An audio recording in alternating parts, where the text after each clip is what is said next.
सारे संसार के पालन करता भगवान विष्णु, भगवान ब्रह्मा जी, भगवान शिव जी, देवी लक्ष्मी, विद्या की देवी देवी सरस्वती और श्री गुरु जी के चरण कमलों में प्रणाम करते हुए मैं माघ मास महात्म्य का 11वां अध्याय सुनाती हूँ। यमदूत कहने लगे कि हे वैश्य, मनुष्य को सदैव शालिग्राम की शिला में तथा वर्ज या कीट चक्र में भगवान वासुदेव का पूजन करना चाहिए, क्योंकि सब पापों का नाश करने वाले, सब पुण्य को देने वाले तथा मुक्ति प्रदान करने वाला भगवान विष्णु का इसमें निवास होता है। जो मनुष्य शालिग्राम की शिला या हरि चक्र में पूजन करता है वह अनेक मंत्रों का फल प्राप्त कर लेता है। जो फल देवताओं को निर्गुण ब्रह्म की उपासना में मिलता है, वही फल मनुष्य को भगवान शालिग्राम के पूजन से प्राप्त होता है। हे वैश्य, अत्यंत पापी, दुराचारी, अनाधिकारी भी शालिग्राम का पूजन करने से यमलोक को नहीं देखता।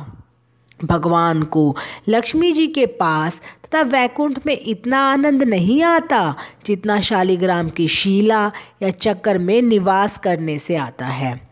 स्वर्ण कमल युक्त करोड़ों शिवलिंग के पूजन से इतना फल नहीं मिलता है जितना एक दिन शालिग्राम के पूजन से मिलता है। भक्ति पूर्वक शालिग्राम का पूजन करने से विष्णु लोक में वास करके मनुष्य चक्रवर्ती होता है। काम, क्रोध, लोभ, मोह, अहंकार से युक्त होकर भी मनुष्य शालिग्राम का पूजन करने से वैकुंठ में प्रवेश करता है। जो सदैव शालिग्राम का पूजन करते हैं वह प्रलय काल तक स्वर्ग में वास करते हैं। जो दीक्षा, नियम और मंत्रों से चक्र में बलि देता है वह निश्चय करके विष्णु लोक को प्राप्त होता है। जो शालिग्राम के जल से अपने शरीर को अभिषेक करता है वह मानो संपूर्ण तीर्थों में स्नान करता है। गंगा, रेवा, गोदावरी सबका जल शालिग्राम में वास करता है। जो मनुष्य शालिग्राम की शिला के सन्मुख अपने पितरों का श्राद्ध करता है उसके पितर कई कल्प तक स्वर्ग में वास करते हैं। जो लोग नित्य शालिग्राम की शिला का जल पीते हैं उनको हजारों हजारों बार पंचगव्य पीने से क्या प्रयोजन। यदि शालिग्राम की शिला का जल पिया जाए तो वह सहस्त्र तीर्थ करने के समान है। जहाँ पर शालिग्राम है वह स्थान तीर्थ स्थान के समान ही है। वहाँ पर किए गए संपूर्ण दान होम करोड़ों गुना फल को प्राप्त होता है। जो एक बूंद भी शालिग्राम का जल पीता है वह माता के स्तनों का दुग्ध पान नहीं करता, अर्थात गर्भाशय में नहीं आता। शालिग्राम शिला में जो भी कीड़े मकोड़े एक कोस के अंतर में मरते हैं वह भी वैकुंठ को प्राप्त होते हैं। जो फल वन में तप करने से प्राप्त होता है वही फल भगवान को सदैव स्मरण करने से प्राप्त होता है। मोहवश अनेक प्रकार के घोर पाप करने वाला मनुष्य भी भगवान को प्राप्त करने से नरक में नहीं जाता। संसार में जितने तीर्थ और पुण्य स्थान हैं भगवान के केवल नाम मात्र के कारण प्राप्त हो जाते हैं। विष्णु भगवान की आरती। ओम जय जगदीश हरे, स्वामी जय जगदीश हरे।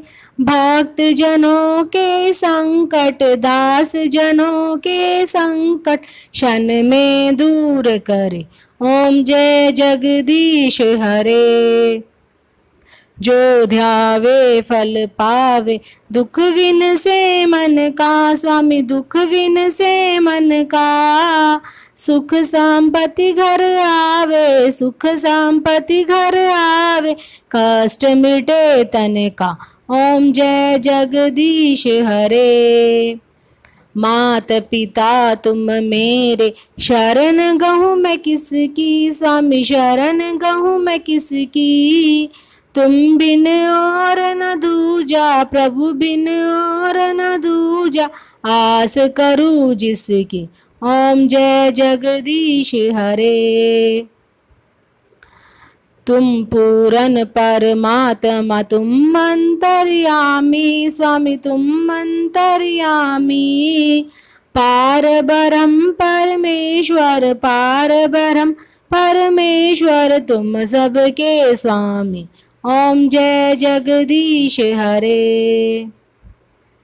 तुम करुणा के सागर, तुम पालन करता, स्वामी तुम पालन करता। मैं मूरख खल खामी, मैं सेवक तुम स्वामी, कृपा करो भरता। ओम जय जगदीश हरे। तुम हो एक अगोचर, सबके प्राणपति, स्वामी सबके प्राणपति। किस विधि मिलूं दया मैं, किस विधि गऊं शरण मैं, तुमको मैं कुमति। ओम जय जगदीश हरे। दीन बंधु दुख हरता, तुम ठाकुर मेरे, स्वामी तुम रक्षक मेरे। अपने हाथ उठाओ, दया कर चरण लगाओ, द्वार पड़ा मैं तेरे। ओम जय जगदीश हरे। विषय विकार मिटाओ, पाप हरो देवा, स्वामी कष्ट हरो देवा। श्रद्धा भक्ति बढ़ाओ, श्रद्धा प्रेम बढ़ाओ, संतन की सेवा। ओम जय जगदीश हरे। बिलनी के बेल सुदामा के चावल, रुचि रुचि भोग लगे, स्वामी रुचि रुचि भोग लगे। ऐसे दीन दयालु, ऐसे भक्त कृपालु, सबके कष्ट हरे। ओम जय जगदीश हरे। तन मन धन सब कुछ है तेरा, स्वामी कब कुछ है तेरा। तेरा तुझको अर्पण, तेरा तुझको अर्पण, क्या लागे मेरा। ओम जय जगदीश हरे। श्री जगदीश जी की आरती जो कोई नर गावे, स्वामी जो कोई जन गावे। कहत शिवानंद स्वामी, कहत हरि हर स्वामी, मन वांछित फल पावे। ओम जय जगदीश हरे।